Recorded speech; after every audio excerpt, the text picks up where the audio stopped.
In the fall, I asked you what your hopes were for all of this, and you said you just hoped that there was some accountability. Do you feel now finally there is starting to be accountability here? I do. I think there's accountability, and I think there is a sincere accountability. When you hear the DA, and this is not the same DA that was in 2010 when Andrew was put in prison, it's a different DA.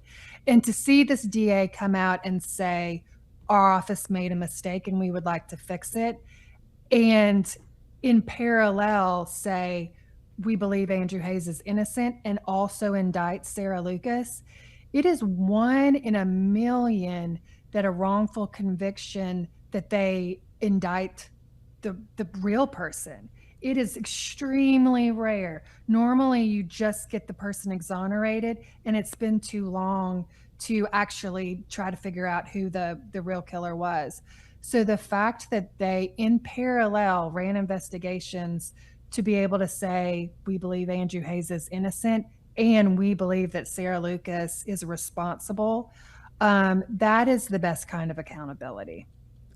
And me personally, I've never seen that where there's not only the wrongful conviction announcement, but that saying, hey, we made a mistake here. Because, I mean, the mistake that was made is huge, right? That's someone's life. And not only the someone who's in jail, right? It impacts everyone. It impacts the victim's family. It impacts their family. There's just so many people who have somehow been affected and touched by this that hopefully it's going to be made right. But I think that this is really, your podcast is a good example of the true crime industry at its best, right? You described this before as entertainment without exploiting. I mean, to me, it was a story I was listening on the edge of my seat, but really you shined a light on something that eventually there was justice, that it hopefully is underway here. I mean, what do you hope viewers take away from this? A, and B, are you going to take everything they missed to a different case? So what I hope people take away from this is, all along I've kind of said it's like hiding vegetables in the brownies. I'm a true crime fan, and sometimes I just want to listen to a good, true crimey kind of story. But I do think there's opportunities here to tell those captivating true crime stories and then also have a purpose behind it, have something that is helpful behind it. We as creators we have the ability to do that. So I want listeners and other creators to understand you can have an entertaining story that also is going to educate you along the way. And there's things about, we've all learned now about false confessions and how they happen, about police interrogation techniques, about how to talk to our sons and daughters when you waive your Miranda rights, what that means.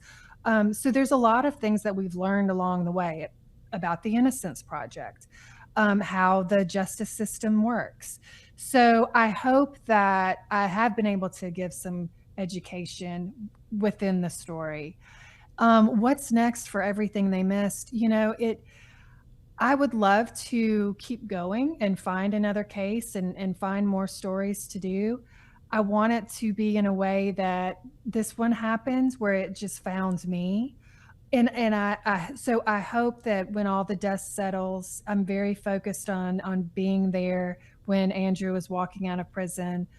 And I'm also open to another case falling in my lap.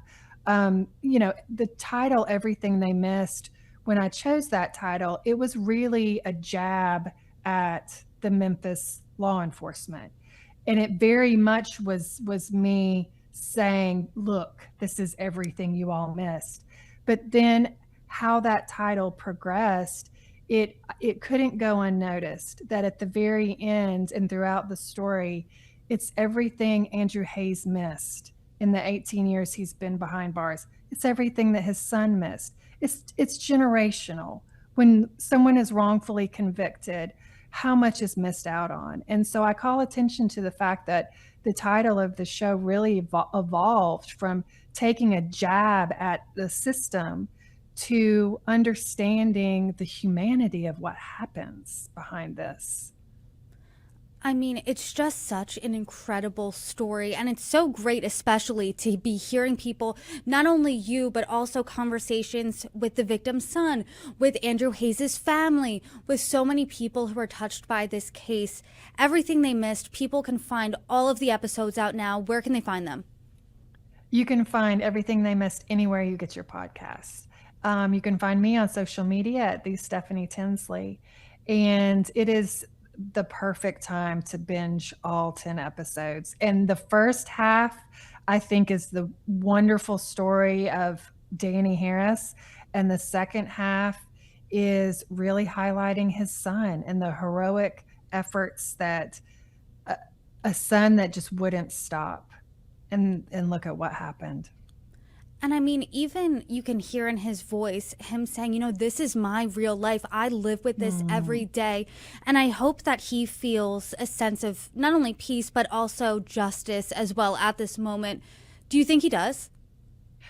I think I think he realizes the impact of what his actions have done. And I think he understands, because so many people have now told him none of this could have happened without what Stephen did. None of it. He would like to, Sarah Lucas has been indicted. She has not been to trial yet. Obviously, it just happened about a month ago that she was indicted. So he would like all of that finished. She needs to be extradited to Memphis and be put in prison here. And that is what he is waiting on. He also cannot wait to meet Andrew.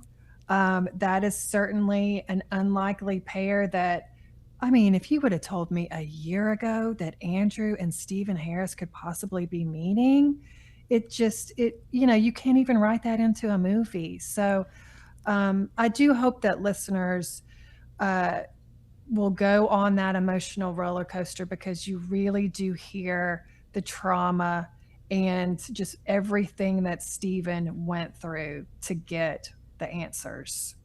And not only that, but even if you listen to your first conversation with Stephen, he thought Andrew killed his father. So from 100%. Going from there to, hey, I want to meet when you're out of prison, and the most unlikeliest of friendships forming. I mean, that's just incredible to hear. Mm-hmm. And he wouldn't have believed it any other way. There wasn't anybody, I don't believe there's anybody that could have told him, shown him the evidence, because he had been through all of the evidence. When you hear he and I sit down at lunch that day, we were pouring through all of the evidence, but he had to hear words from Sarah's mouth. He had to catch her in lies. He had to do what he did so he would believe what he now believes. And if he had to do it himself, that was the only way. And if this podcast and the show and whatever his intentions were with me at first is how he got his answers, I'm just so happy that the podcast was the vessel for him to be able to do it.